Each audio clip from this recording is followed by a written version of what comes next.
All right, so my discussion is about vision, straight vision, and the color we perceive. And there's a great poet named Jamie Austin who said, color is what makes us human. This is Monet. Y'all know Monet? Yes. Yes. What did most of the art historians say about Monet and the Impressionists?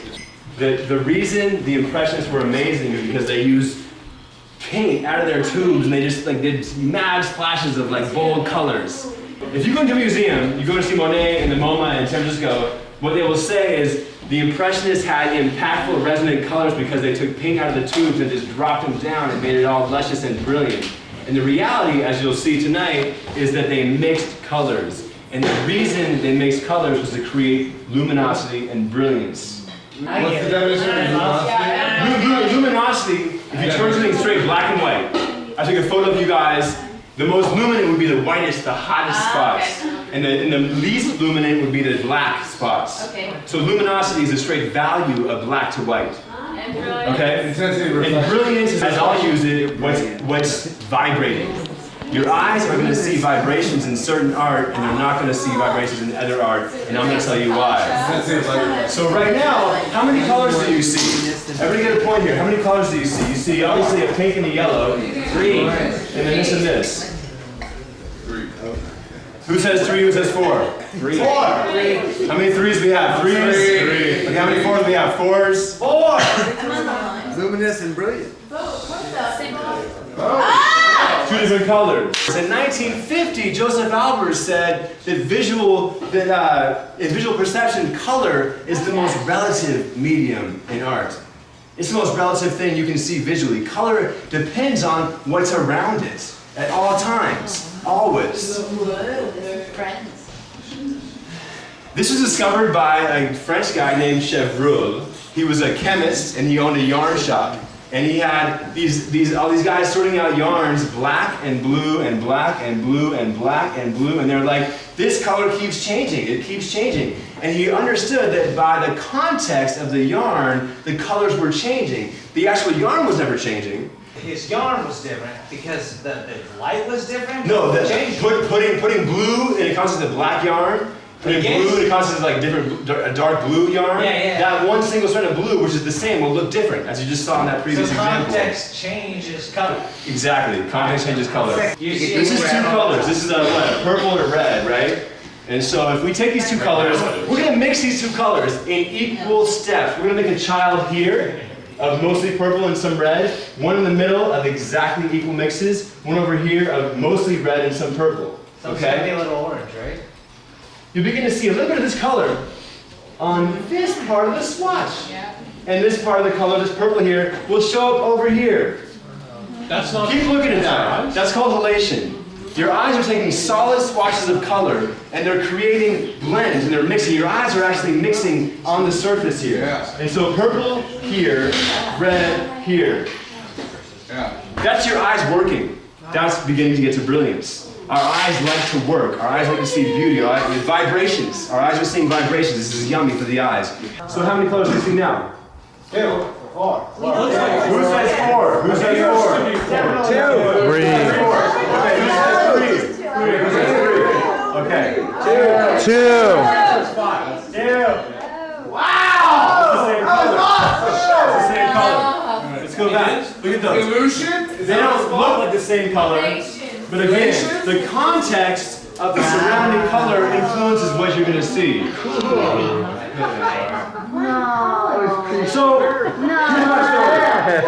So, those of you who watched Legends in the Past, you've seen me talk about this stuff before. I get really into it. Last month I went to Amsterdam.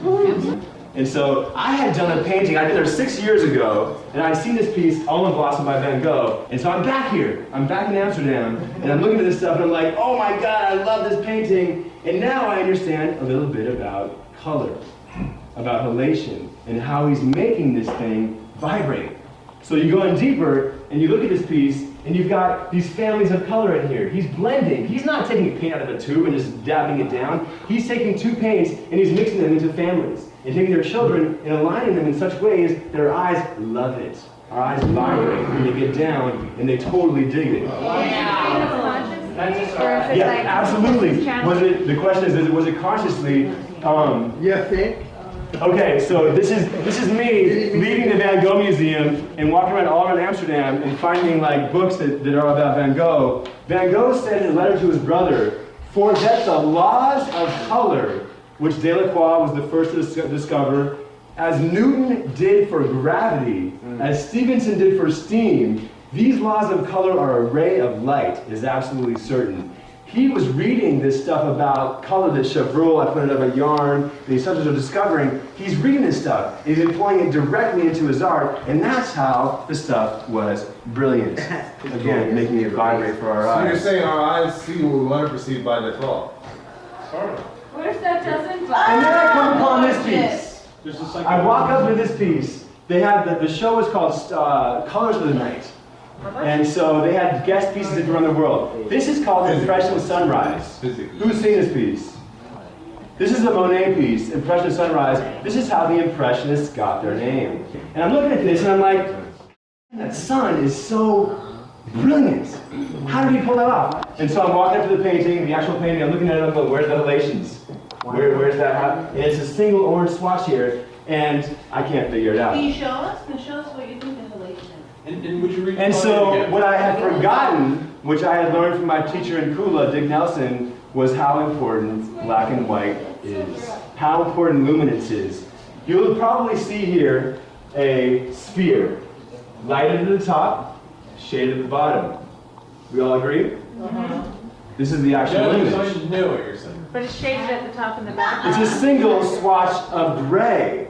There's no shading in this. It's simply the background that creates the impression, the illusion of light at the top and the bottom. This is psychophysics magic. Turn it back. So here we are, about this. Totally right. Holy shit. This is a single swatch of gray.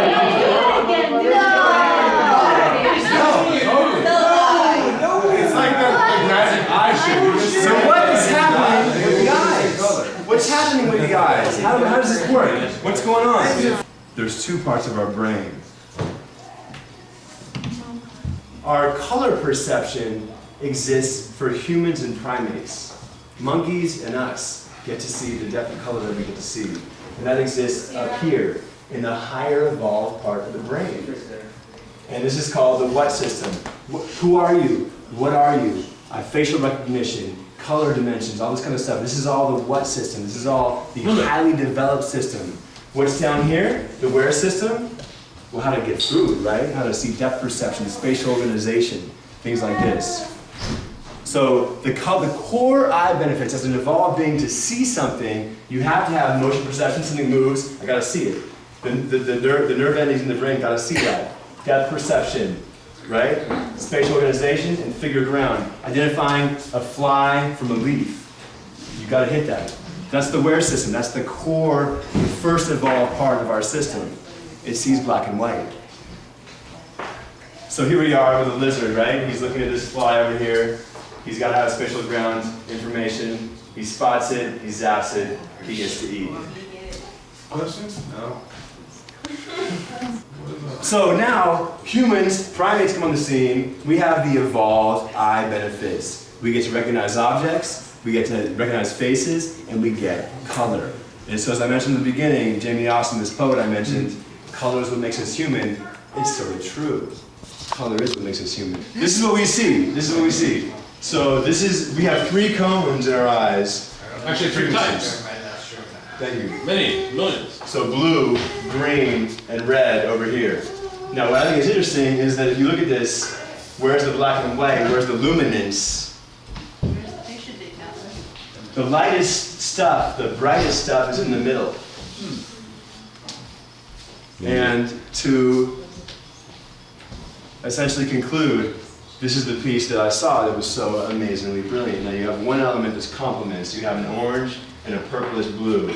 Those are complement colors. And those colors together are always going to have kind of like a little sort of a vibration that happens. But the other thing that happens is that this painting in black and white, the sun disappears. Wow. They're equal value.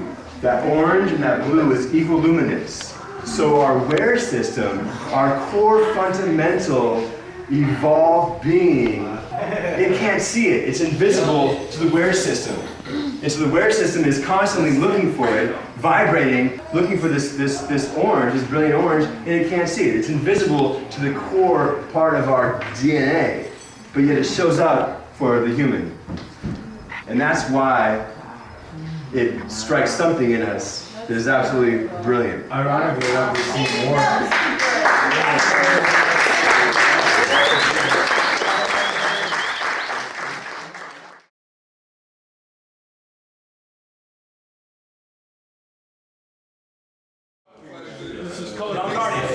Thank you. These pieces I see around your house, Thank you. there's something going on. Can you connect for me what you're talking about with these pieces I see Man, around thank your you house? so much, John.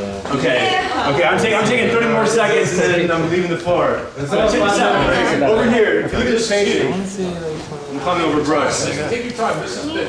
Okay, so this swatch of color, that's one piece of color. And when you open it up and you see its neighbors, it begins to take on the elements of this color becomes here and the white becomes there. When you look at a white image, all white, it's never really all white. Your eyes don't see all white. Your eyes tell your brain, oh, it's all white. But if you look at it, you're seeing massive, crazy just vibrations of color. And as you come to an edge, the edges are what your eyes resonate with and what your eyes understand and what your eyes see and tell you that's an edge. Why is that happening though? Does any of that do to Because it's a matter of efficiency. The eyes are not going to spend all their energy and all their time going, that's white, that's white, that's white, that's white. They're like, okay, that's white, whatever, where's the edge? And so in here, the edge is here, the edge is here, the edge is here, and it gives you this effect of as if it's a gradient when it's actually a single swatch of color. But why the effect? That's what I thought. Dave, is that understood? Is the physiology understood? I mean, it's. I'll tell you, man, this woman at Harvard who brought a lot of this stuff to my knowledge, never mentions relations.